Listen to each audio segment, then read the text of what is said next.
तो आज की वीडियो का टॉपिक है हमारा how to study in Ramzan. Video काफ़ी लेट हो गई है, 15 रोज़े गुजर चुके हैं।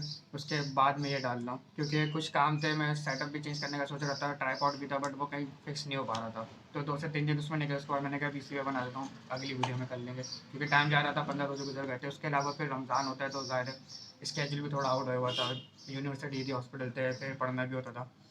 तो इस वजह से वीडियो थोड़ी लेट हो गई, बट आ गई। तो खैर वीडियो की तरफ चलते हैं।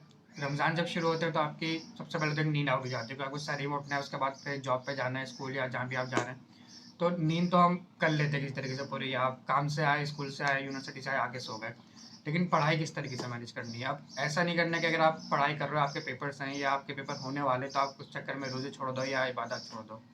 आपको अब मैनेज करना है, टाइम किस तरीके से मैनेज करना है वो मैं आपको बताऊंगा, और यकीनन आपको जानना भी है जब भी आपने वीडियो क्लिक करी। अब नॉर्मली रमज़ान में हमारा ये रूटीन होता है, आपने सहरी करी, सहरी करके आप सो गए 1 घंटा 1.5 घंटा, उसके बाद आप उठे, स्कूल यूनिवर्सिटी जहाँ भी जाते हैं, आके वापसी सो गए। उसके बाद आपने अफ्तारी करी, अफ्तारी के बाद इतनी हिम्मत नहीं होती कि आप फ़ौरन पढ़ने बैठो, तो आधे से 1 घंटा हमने रेस्ट करा। उसके बाद तरावी का टाइम हो गया, तरावी नहीं पढ़ते तो वैसे आप बाहर वगैरह कहीं चले गए। उसके बाद जो थोड़ा बहुत टाइम बचा उसमें आपने थोड़ा बहुत पढ़ लिया। उसके बाद 12 बज जाते, फिर सोना होता है क्योंकि सहरी में वापसी उठना है आपको। तो अब ये जो रूटीन है, इसमें हम थोड़ी चेंजेस करेंगे।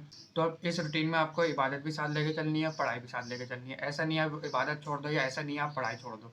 पढ़ाई छोड़ दोगे तो ज़ाहिर है आपका 1 महीना निकल जाएगा, जो कि काफ़ी गैप आ जाएगा बीच में। और इबादत तो ज़ाहिर है आप छोड़ ही नहीं सकते। तो रमज़ान में अब आपको इस तरीके से रूटीन सेट करनी है। पहले आपने सहरी करी, सहरी करके आप सो गए 1 घंटा 1.5 घंटा। उसके बाद आप यूनिवर्सिटी गए, स्कूल गए। रमज़ान में जो टाइमिंग होती है ना, वहाँ कहीं पे भी ऐसा नहीं होगा कि आप 3 बजे से ज़्यादा हो। मैं अपने हॉस्पिटल जाता हूँ तो 1 बजे तक घर आ जाता हूँ। 1 बजे आप बहुत हो गए तो 1:30 बजे, और अगर यूनिवर्सिटी जाता हूँ तो 2 बजे या 2:30 बजे तक घर पे आ जाता हूँ। तो आप घर आए, उसके बाद आपने नमाज़ पढ़ी। नमाज़ पढ़ने के बाद आपने कुरान पढ़ा, आधा घंटा लगेगा उसमें। जब अगर आप ज़्यादा पढ़ रहे हो, आपको 1 घंटा लग जाएगा बहुत से बहुत। उसके बाद आप सो गए 1 घंटा, क्योंकि आप पहले भी सो चुके हो। अगर आप 1 घंटे भी सोगे तो उसमें कोई फ़र्क नहीं पड़ेगा, मैं भी आके 1 घंटा ही सोता हूँ। उसके बाद आप उठे, आपने असर की नमाज़ पढ़ी, उसके बाद आपके पास तकरीबन 1 घंटा बच जाएगा। उसके अंदर आप अगर पढ़ना चाहें आप पढ़ सकते हैं, आप माइंड फ्रेश करना चाहें आप मोबाइल चला सकते हैं, बाकी चीज़ें सब कर सकते हैं उस 1 घंटे के अंदर। उसके बाद आपने अफ्तारी कर ली। अब अफ्तारी के बाद आपने मगरिब की नमाज़ पढ़ी। उसके बाद आपको 1 घंटा मिलता है, उसमें आप नहीं पढ़ सकते, तो उस समय आपको मोबाइल चलाना है या फ्रेश ही होना है, या आधा घंटा चलाओ, आधा घंटा पढ़ लो अगर पढ़ सकते हो तो। उसके बाद फिर टाइम हो जाता है इशा का। अब आप तरावी अगर पढ़ने जा रहे हो तो आपका 1 घंटा तरावी में निकलता है, और जब जाना भी चाहिए तो मैं भी जाता हूँ तरावी पढ़ने जाता हूँ 10 बजे तक। तरावी से आप फारिग हो जाते हैं 10 सवा 10 तक। उसके बाद आपने तरावी पढ़ी, आप 10 सवा 10 तक फारिग हो गए। और फिर रमज़ान में जो रात को सोने की टाइमिंग होती है वो ज़्यादातर 1 बज जाता है सोते सोते। तो आपके पास 3 घंटे अभी भी बाकी है। अब आप तरावी पढ़ी, आपने फिर खाना खाया रात का, 2 घंटे फिर भी बच गए आपके, अगर आप थोड़ा आराम भी करोगे तरावी के बाद तो। अब उस 2 घंटे में आपने सिर्फ पढ़ना है, मोबाइल ऑफ करके रख देना है, सारी चीज़ ऑफ करके रख देनी है, क्योंकि आपके पास यही मेन 2 घंटे जो आप पढ़ सकते हो रमज़ान में। इससे पहले आप शाम में ही पढ़ सकते हो, पर ज़ाहिर है वो आप आधा 1 घंटा पढ़ोगे मुश्किल से। तो आपको 2 घंटे इसके बाद पढ़ना है। अच्छा, अब ऐसा नहीं है कि आप ये जो रूटीन सेट करोगे आप इस पर चल पाओगे। ऐसा नहीं होता कि अगर आपने सेट करा, अब आप बोलो बस अब तो मैं टॉप कर लूँगा। बीच में अक्सर ऐसा होता है, आपके कभी कोई दोस्त आ गया, आपको कहीं जाना पड़ गया, और रमज़ान है, आपको ईद की भी शॉपिंग करनी होती है, तो बीच में आना जाना भी लगा रहता है। तो ये आपको मैनेज करना है। अगर आप किसी दिन चले गए तो अगले दिन आप थोड़ा ज़्यादा पढ़ लो। उसके बाद आपके सैटरडे संडे, अब सैटरडे संडे में आपको सुबह कहीं जाना नहीं होता। हम मोस्टली सैटरडे संडे जो रूटीन होती है, हम रमज़ान में उठते हैं 2-3 बजे। तो जो आपका टाइम, जो आपको छुट्टी मिली होती है ना, वो हम सोने में निकाल देते हैं। तो उठ सो आप 11 तक सो जाओ, 12 तक सो जाओ।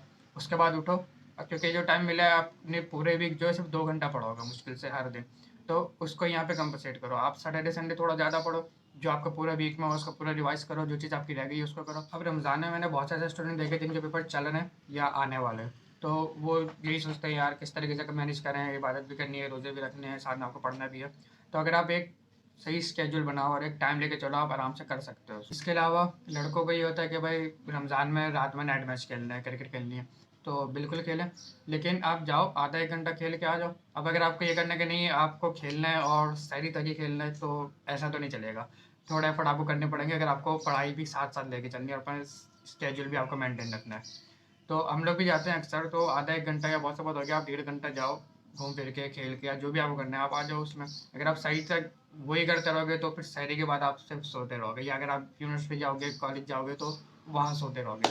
तो वो फिर फ़ायदा नहीं है। दूसरा, लड़कियों में ये मसला होता है रमज़ान में ज़्यादातर कि उनको काम करने होते हैं, बर्तन धोने होते हैं। वैसे मुझे नहीं लगता कि कोई स्टूडेंट है तो उससे इतना काम करते, मतलब घर पे करते होंगे इतना काम, या घर वाले करवाते होंगे। ज़्यादा घर वाले भी नहीं करवाते इतना काम।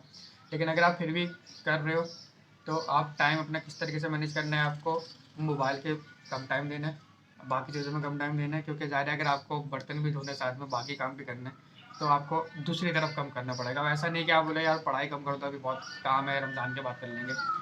वो जो बाद वाला सीन होता है ना, वो फिर कभी नहीं आता, वो फिर बाद में आपकी कोई और मुसीबत होंगी। तो आप मोबाइल थोड़ा कम कर दो कि आपके पेपर हो जाए, उसके बाद चला लेना। और ऐसा नहीं है आप बिल्कुल छोड़ दो, टाइम फिर भी आपको मिल जाता है। तो ये एक वीडियो थी रमज़ान से रिलेटेड। बाकी इंशाल्लाह आगे ब्लॉग्स वगैरह आएंगे, तो मिलते हैं नेक्स्ट वीडियो में। जब तक अल्लाह हाफ़िज़।